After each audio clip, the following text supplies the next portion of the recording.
আসসালামু আলাইকুম, welcome to Rishabh ফুটচাল Bangla. আজকে আমরা পড়বো আমার বাংলা বই দ্বিতীয় শ্রেণী। এখন আমরা পড়বো পাঠ 17, রাজুর আঁকা ছবি। রাজু একটি ছবিতে এঁকেছে, দেখি ছবিতে সে কি কি এঁকেছে। এখানে ফার্স্টে হলো আকাশ এঁকেছে, তারপর পাখি আছে আকাশে, তারপর এখানে একটা জঙ্গল, গাছ, এখানেও গাছ, তারপর এখানে অনেকগুলো মানুষ, এখানে গরু, তারপর ছাগল, ঘর বাড়ি এরকম, তারপর এখানে মাছও আছে, আবার নদীও আছে, নদীর মধ্যে নৌকাও আছে, নৌকার মধ্যে মানুষ বসে যাচ্ছে, এখান থেকে এখানে যাচ্ছে বা এখান থেকে এখানে যায়, এক পাশ থেকে অন্য পাশে যায়।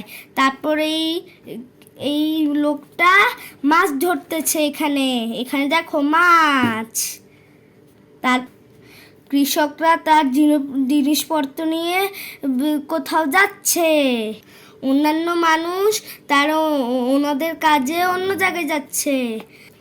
কেউ কেউ নৌকা নিয়ে মাছ ধরতে যায়, কেউ নৌকা চালায়, আর কেউ নৌকা নিয়ে এক পাশ থেকে আরেক পাশে যায়। বন্ধুরা, রাজু কিন্তু অনেক কিছু এঁকেছে ছবিতে, দেখো কত সুন্দর, এটা পুরো দৃশ্যের মতো।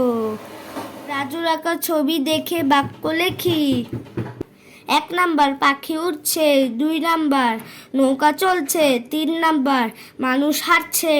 4 নাম্বার, মানুষ মাছ ধরছে। 5 নাম্বার, নদীতে অনেক মাছ আছে, নদীতে নৌকা চলে, গরু ছাগল মাঠে ঘুরে বেড়ায়। ধন্যবাদ সবাইকে। আসসালামু আলাইকুম। ঋষভ ফুটচাল বাংলাকে সাবস্ক্রাইব করতে ভুলবেন না।